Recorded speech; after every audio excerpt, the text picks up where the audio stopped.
All right, so time to learn a little bit more about amplifiers. In particular, what we want to do now is learn something called the ideal amplifier model. We just saw how the output and input resistances matter quite a bit. It matters in certain situations, right? Yeah, exactly. Like if your impedance, the load impedance is too low compared to what the amplifier can drive, you have problems and so on and so forth. But there's an entire case of problems, of design problems, where in fact we can kind of ignore those issues. And it allows us to analyze topologies very quickly. But the reason we taught you, or the reason we went through the sort of the headache of the last section, is to make sure you're careful when you apply them. So let me go through first how this model works, and then we'll ask Tom to kind of think about, you know, how you can get into trouble. That sounds good. Then we'll solve a bunch of problems, and that'll be that. So what if we had a perfect amp, right? So an ideal voltage amplifier would look like what? The input resistance would be huge. Let's just assume that it's infinity. Output resistance will be 0, right? Very low, Yeah, assume it's very 0. low.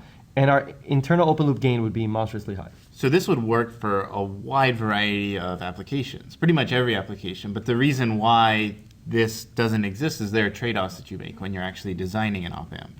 Right, so in what case, before we dive into this, in what case, how would you know, like if you're a student out there and you're designing something and you listen to the next 5-10 minutes and you go, okay, let me go design something.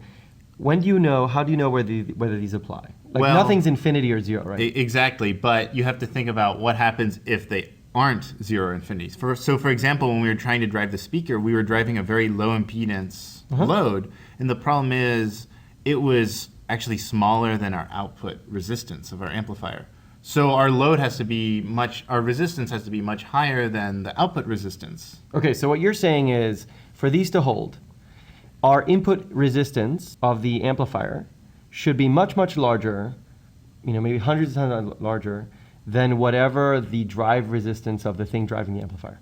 Exactly. Okay. But with the thing you actually said, so I sort of jumped in, then on the output side, the output, the RO here, which is, we pretended 0, should be much, much, much lower than the load resistance that we're connecting the amplifier to, that the amplifier has to drive. Exactly. So for example, if that output resistance is very low compared to your load resistance, it's effectively very close to 0. Right. As far as the circuit's concerned. So that's the practical version of this. And then, you know, open loop gain, when does it matter? Well, open loop gains for op amps are usually very, very high, so you don't have to worry. They're in the millions. But remember what we did in the last section.